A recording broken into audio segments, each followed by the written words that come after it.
नमस्कार, स्वागत है आपका मथुरा न्यूज़ 24 में और मैं हूं आपके साथ बलराम शर्मा। 70 साल से भारतीय हिंदू और हिंदुओं के साथ में जन जन के आराध्य श्री राम के मंदिर बनाने के लिए लोग आस लगाए बैठे हुए थे। लगातार कई बार मंदिर पर आक्रमण किए गए, मंदिर बनाने के लिए तमाम सारे टिप्पणियां रखी गईं। कई लोगों ने तो यहाँ तक कहा कि कोई बताए कि रामलला कहाँ जन्म हुआ था, किसी ने देखे हैं रामलला थे भी या नहीं थे। ऐसी चीज़ों पर भी बहसें हुई।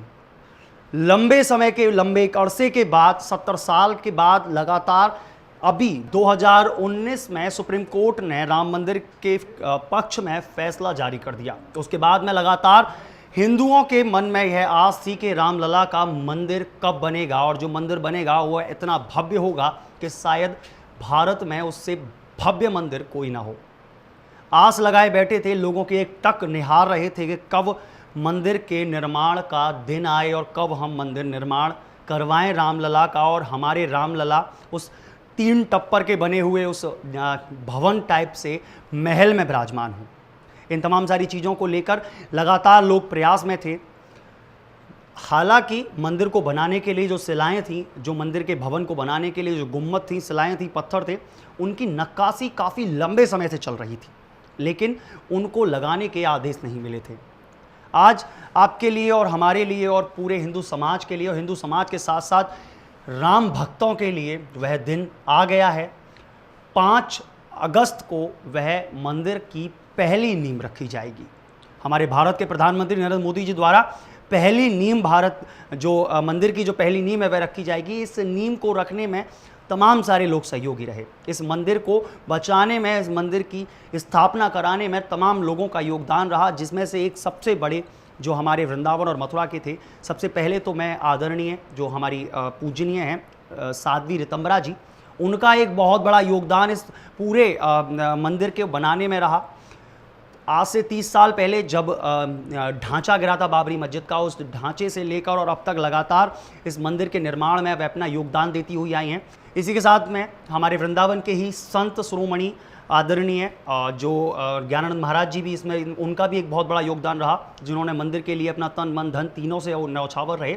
आज वह समय आ गया तो भारत के प्रधानमंत्री नरेंद्र मोदी जी द्वारा दोनों को इनवाइट किया गया है। इस मंदिर की जो पहली नींव रखी जाएगी उसमें दोनों ही वहाँ मौजूद रहेंगे, क्योंकि वाकई में 30 साल पहले जब बात करें अगर साध्वी ऋतंबरा जी से, तो जब हमने उनसे पूछा कि 30 साल आपने इंतज़ार किया इस मंदिर का, 30 साल पहले की जो ऋतंबरा जी थी वो कैसी थी और आज की ऋतंबरा जी ने जब ये फैसला सुन रही हैं कि अब राम लला का मंदिर बनने जा रहा है, उसकी नींव रखी जा रही है, तो कैसा फील हो रहा है। तो आप सुनिए क्या कहा उन्होंने। हाँ दीदी, पहले तो बहुत बहुत बधाई कि वो शुभ दिन आ गया जिसका करोड़ों जनता देश की इंतजार कर रही थी। इसके बारे में आप क्या कहेंगे। बहुत आनंद है, पूरे विश्व के अंदर आनंद की लहर है।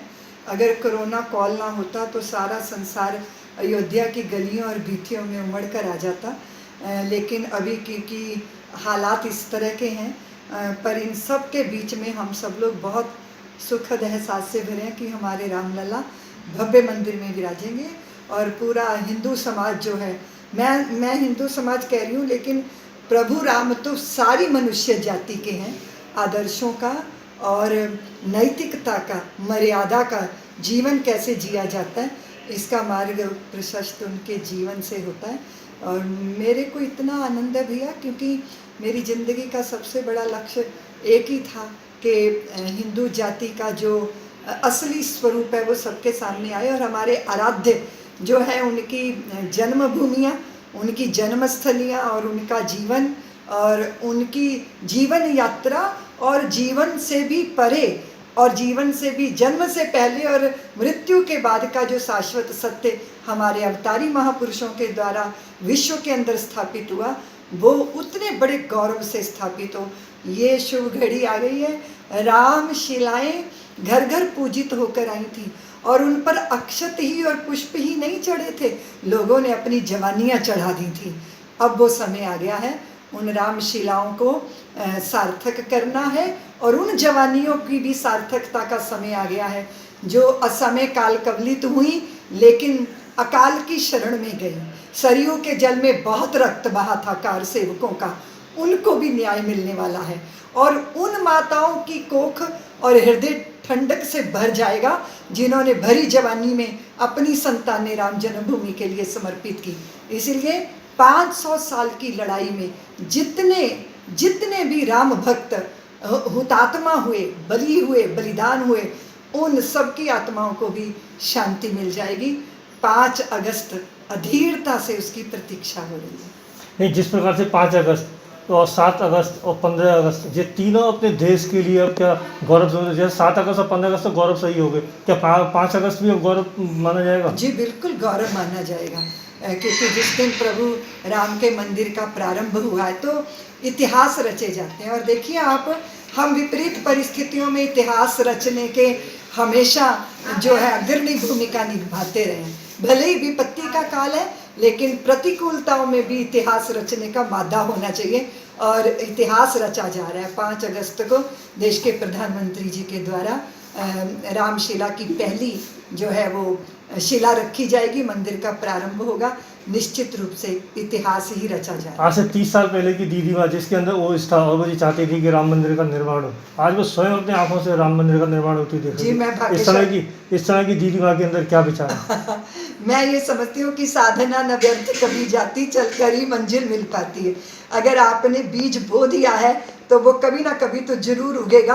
और ये तो सत्य का बीज था, ये तो तथ्यों का बीज था, ये तो देश के स्वाभिमान का बीज था, और ये तो देश के गौरव का बीज था, ये तो देश के अतीत की उस पवित्र परंपरा से, उज्जवल परंपरा से जुड़ने का प्रयत्न था। और निश्चित रूप से पूरा भारतवर्ष नहीं, पूरा विश्व आनंद में झूम रहा है। और मैं आपके माध्यम से सारे समाज को बताना चाहती हूँ कि सारे विश्व से मुझे इतने फ़ोन आए। कोई कहता है दीदी माँ हमारी ज़िंदगी ले लो, जीवन ले लो, धन ले लो, संपदा ले लो, प्रतिमा हमारे द्वारा स्थापित होनी चाहिए। मतलब इतनी भावनाओं का सागर उमड़ रहा है, और लोगों को बस एक ही विवशता है कि उस घड़ी के वो साक्षी नहीं बन पाएंगे, क्योंकि ऐसी परिस्थितियां हैं। मैं समझती हूँ उस मर्यादा का पालन भी करना चाहिए। मंदिर जल्दी जल्दी बनेगा और हम उस भव्य मंदिर में अपने राम लल्ला की आरती उतारेंगे। आप ब्रज का प्रतिनिधित्व करेंगी, आपको आमंत्रित किया गया है, तो आप जो है वहाँ पर जाकर किस प्रकार से मतलब ब्रज की अपनी भी रखेंगी बाकी? देखिए, ब्रज जो है हमारे, हम लोग पहले प्रारंभ से कहते थे कि हमारे राम लल्ला बहुत सीधे साधे मर्यादा पुरुषोत्तम है, पर हमारे कृष्ण कन्हैया बड़े छली हैं, और उनके समान उनकी नीतियाँ, वो धर्म की संस्थापना के लिए कृष्ण की नीति से हम राम मंदिर का कार्य पूरा कर लेंगे। तो राम और कृष्ण वो दो सत्ता है ही नहीं है, एक लीला पुरुषोत्तम है और एक मर्यादा पुरुषोत्तम है, और उन दोनों का सम्मिलन जब मैं ब्रज से इन भावों को लेकर जाऊंगी तो उसका वहाँ मिलन होगा। मैं जा रही हूँ यमुना जी के आशीर्वाद लेके सरयू मैया के पास, और वहाँ सरयू और यमुना जी के भावों का सम्मिलन होगा, अवध और ब्रज के भावों का सम्मिलन होगा। वैसे तो पूरा भारत ही एक है, हमारी अपने अपने क्षेत्र की अलग अलग महिमा है, लेकिन हम सब एक मेक हैं, और उसी भावना के साथ मैं अयोध्या धाम जाऊंगी, और पूरी पूरी पूरी संत शक्ति, भक्तों की शक्ति, उनकी भावनाओं की शक्ति, उन सब का अर्पण वहाँ जाके अपनी भावनाओं से करूँगी। भारत से भी पहले तो बहुत बहुत बधाई। इस देश के 130 करोड़ की जनता जो सोच रही थी कि राम मंदिर का निर्माण वो समय आ चुका है, और उसकी नींव 5 अगस्त को रखी जाएगी। इसके बारे में आपका क्या कहना है? निस्संदेह अपने राष्ट्र के लिए, राष्ट्र की परंपराओं के लिए, और अपने राष्ट्र ही नहीं समूचे विश्व में जो भारतीय सनातन आस्था कहीं ना कहीं हर देश में है, सबके लिए 5 अगस्त का दोपहर का वह समय, वह क्षण विशेष आह्लाद का क्षण, विशेष प्रसन्नता और हर्ष का अवसर है। वर्षों वर्ष बल्कि सैकड़ों वर्ष से जो एक प्रतीक्षा, उत्सुकता के रूप में करोड़ों करोड़ों हृदयों में थी कि कब अवध धाम में प्रभु राम की पावन अवतरण स्थली में भव्य दिव्य श्री राम मंदिर का निर्माण होगा, और कब वह अवसर आएगा जब हमारे प्यारे राम लला टीन की छतों में से अलग एक दिव्य स्थल पर विराजित होंगे और पूरे विश्व में वह हिंदू आस्था, वह सनातन वैदिक आस्था एक प्रेरणा के रूप में जानी जाएगी।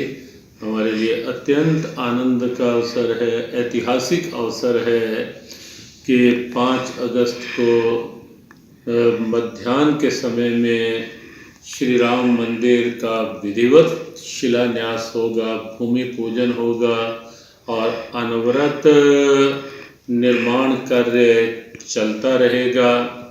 हमें विश्वास है कि श्री राम मंदिर का निर्माण अविलंब होगा, बहुत शीघ्र होगा और बहुत शीघ्र ही वह अवसर भी आएगा जब सब राम भक्त अवध धाम जा कर के भव्य दिव्य श्री राम मंदिर के दर्शन और श्री राम मंदिर की उस दिव्यता में प्रभु राम लला के दर्शन कर पाएंगे।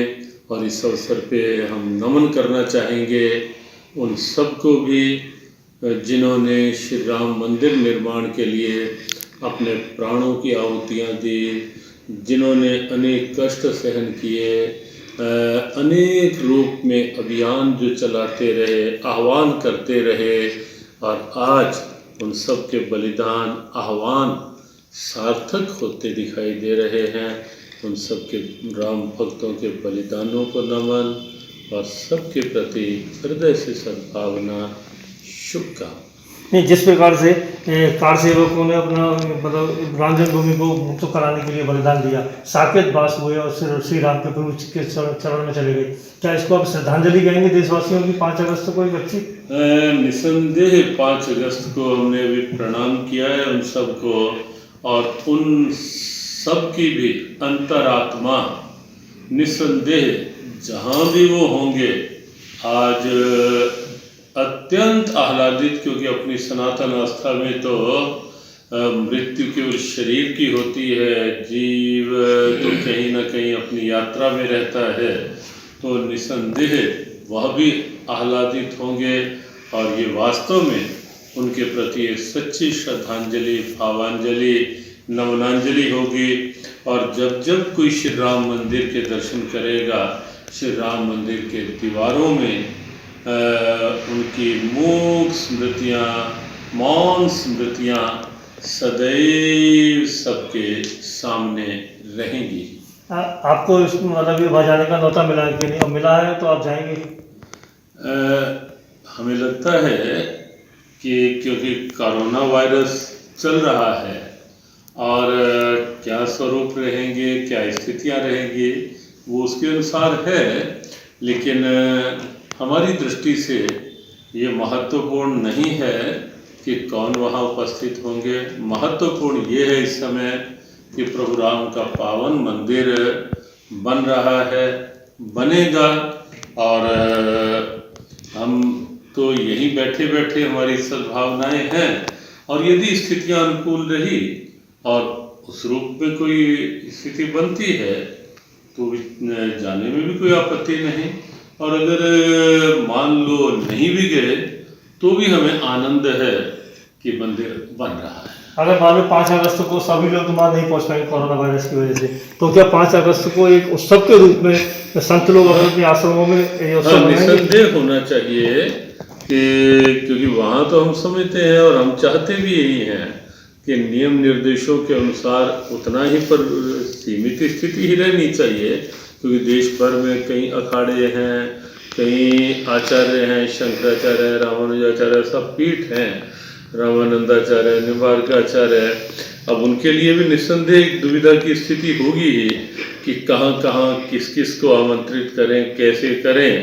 यद्यपि अवधवासी और निर्माण समिति वो सब चाहते तो होंगे ही, लेकिन हमें लगता है कि नियम निर्देशों के अंतर्गत ही निमंत्रण भी होने चाहिए और जो पहुँचेंगे वो वहाँ आह्लाद, जो नहीं पहुँचेंगे उन्हें अपने अपने स्थान पर बिना ये सोचे कि कौन पहुंचा है कौन नहीं, या हम नहीं पहुंचे वो क्यों पहुंच गया, बिना यह सोचे हमारे लिए आह्लाद यही होना चाहिए और हम सबको अपने अपने स्थानों में, बल्कि अपने अपने आवास में, पूरे राष्ट्र में, क्योंकि कोरोना के चलते बड़ी सभाएं संभव नहीं हो नहीं सकती, होनी भी नहीं चाहिए, लेकिन अपने अपने स्थान से तो कुछ ना कुछ श्री राम जय जय राम का भाव साथ जुड़े, कोई यज्ञ हो, अपने अपने ढंग से कुछ आह्लाद प्रकट होने चाहिए।